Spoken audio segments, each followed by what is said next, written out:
आज से नया वित्त वर्ष शुरू हो गया है। आज से टैक्स से जुड़े कई तरह के नियम बदल गए हैं, जिनका सीधा असर आम जनता पर पड़ेगा। तो आइए जानते हैं इनकम टैक्स से जुड़े उन बदलावों के बारे में जो कि आज से लागू हो रहे हैं। सस्ता हुआ गैस सिलेंडर।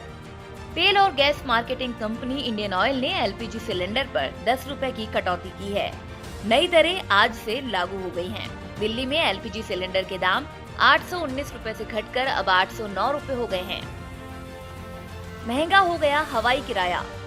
आज से हवाई सफर करना भी महंगा हो गया है। दरअसल नागर विमानन महानिदेशालय ने हवाई टिकट में एयरपोर्ट सिक्योरिटी फीस को बढ़ा दिया है। एयरपोर्ट सिक्योरिटी फीस के लिए घरेलू यात्रियों से 200 रुपए लिए जाएंगे, वहीं इंटरनेशनल यात्रियों को $12 देने होंगे। सरल पेंशन योजना। आज से सरल पेंशन योजना लागू हो गई है। सरल पेंशन प्लान के तहत बीमा कंपनियों को केवल 2 एन्युटी देने का विकल्प देगा।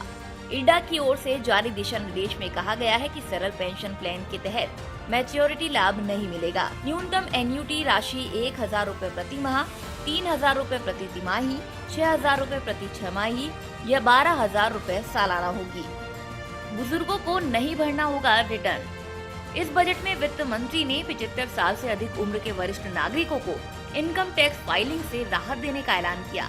इसकी मात्र शर्त ये है कि बुजुर्ग के लिए सोर्स ऑफ इनकम, पेंशन और बैंक डिपॉजिट पर मिलने वाला ब्याज दोनों एक ही बैंक में आता हो। अगर ऐसा होता है तो बैंक खुद टैक्स डिडक्शन करेगा। Unit linked insurance policies. Unit linked insurance plan के तहत बीमा कंपनियां बीमा देने के साथ ही आपको निवेश करने का मौका देती है। इसमें 2 फायदे होते हैं।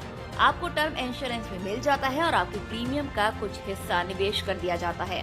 अगर आप यूलिप में एक साल में 2.5 लाख रुपए से ज्यादा के प्रीमियम का भुगतान करते हैं तो उपलब्ध टैक्स एग्जेम्पशन हटा दिया गया है। इन पर हुए कैपिटल गेन्स पर उसी तरह से टैक्स लगेगा जैसे कि इक्विटी ओरिएंटेड म्यूचुअल फंड पर लगाया जाता है, यानी इन पर 10% टैक्स लगेगा।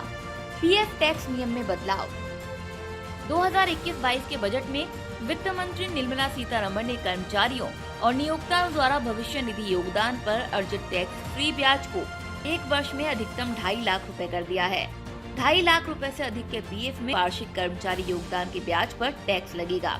फिर उसमें प्रस्तावित 2.5 के मुकाबले निर्दिष्ट मामलों में कर्मचारियों द्वारा भविष्य निधि अंशदान पर अर्जित ब्याज पर टैक्स छूट की सीमा 5 लाख प्रति वर्ष कर दी गई है।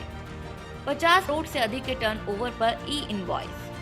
सरकार ने 50 करोड़ रुपए से अधिक के कारोबार वाली कंपनियों के लिए आज से B2B लेन-देन को ई इनवॉइस निकालना अनिवार्य कर दिया है। केंद्रीय अप्रत्यक्ष कर एवं सीमा शुल्क बोर्ड ने अधिसूचना में कहा कि 50 करोड़ रुपए से अधिक के कारोबार वाली कंपनियों के लिए ई इनवॉइस 1 अप्रैल से अनिवार्य होगा।